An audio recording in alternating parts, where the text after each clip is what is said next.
আসসালামু আলাইকুম। আদৌ ৪-৫ আগস্ট এইচএসসি পরীক্ষা হবে কিনা এটা নিয়ে অনেকেই কনফিউজ আছে। অনেকেই আমাকে প্রশ্ন করেছে যে আসলে ভাইয়া আসলে পরীক্ষাটা কি হবে, আমাদের পরীক্ষাটা ৪ তারিখে আর ৫ তারিখে যে আমরা পরীক্ষাটা দেব সেই পরীক্ষাটা কি আদৌ হবে।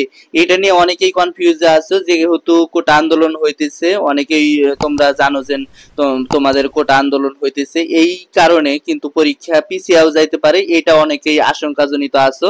এদিকে বুধবার থেকে স্বাভাবিক সূচিতে চলবে অফিস, অর্থাৎ আজ থেকে স্বাভাবিক সূচিতে চলবে, এটা নিউজে প্রকাশ করেছে। সেই সাথে কারফিউ আরো 1 মাস বাড়ানোর প্রস্তাব করেছে। দেখো, আমরা কিন্তু বুঝতে পারতেছি না যে আসলে পরীক্ষা স্থগিত করবে না স্থগিত করবে না, এটা নিয়ে অনেকেই কনফিউজে আছে, আমিও কনফিউজে আছি।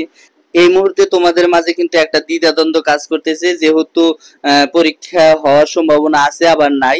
এদিকে ঢাকা শিক্ষা বোর্ডের ওয়েবসাইটে বা বিভিন্ন ওয়েবসাইটে আমরা খোঁজাখুঁজি করতেছি যে তোমাদের পরীক্ষা স্থগিত করলো কি না সেই বিষয়টা, কিন্তু এখানে দেখতে পাচ্ছি যে তোমাদের পরীক্ষা স্থগিত করে নাই, শুধু 1 তারিখ পর্যন্ত পরীক্ষাটা স্থগিত করেছে, সেই নোটিশটা এখানে তুলে ধরছে বা এখান থেকে দেখতে পাচ্ছি। তার পরবর্তীতে কোনো নোটিশ প্রকাশ করে নাই। যদি নোটিশ প্রকাশ করে সেক্ষেত্রে আগে থেকে আমরা জানিয়ে দেব, সমস্যা নাই। তবে তোমাদের যে পরীক্ষার প্রস্তুতিটা, এটা 100% তোমাকে ভালোভাবে নিতে হবে, সেই অনুযায়ী তোমাকে কাজ করতে হবে। এখন তুমি বাসায় বসে আছো বা আন্দোলন যেটাই করো না কেন, তোমাকে তোমার পড়াটা ঠিক রেখে আন্দোলন করতে হবে বা যে কোনো কাজ করতে হবে।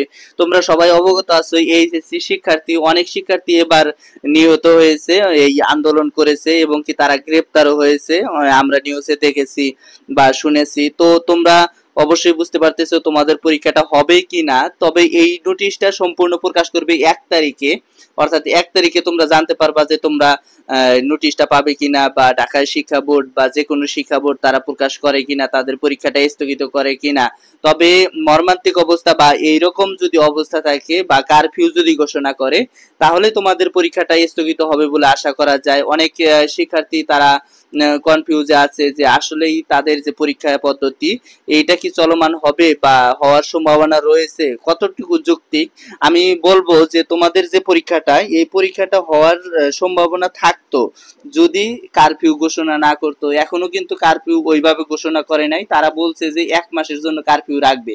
কি জন্য 1 মাসের জন্য রাখবে তোমরা বুঝতেই পারতেছো, যে আন্দোলন হইতেছে বর্তমানে, আন্দোলনের প্রখরটা আরো বেড়ে গেছে, বেড়ে যাওয়ার কারণে কিন্তু তোমাদের পরীক্ষাটা স্থগিত হতে পারে। যদি স্থগিত না হলো সমস্যা নাই, তোমার অবস্থান থেকে তুমি কি করবে, তুমি অবশ্যই পড়াশোনা করবে। তোমার অবস্থান থেকে তুমি যদি পড়াশোনা না করো, যদি পরীক্ষা হয়ে যায় বা 4 তারিখ পরীক্ষা হয়, তাহলে কিন্তু তোমার সমস্যা হবে।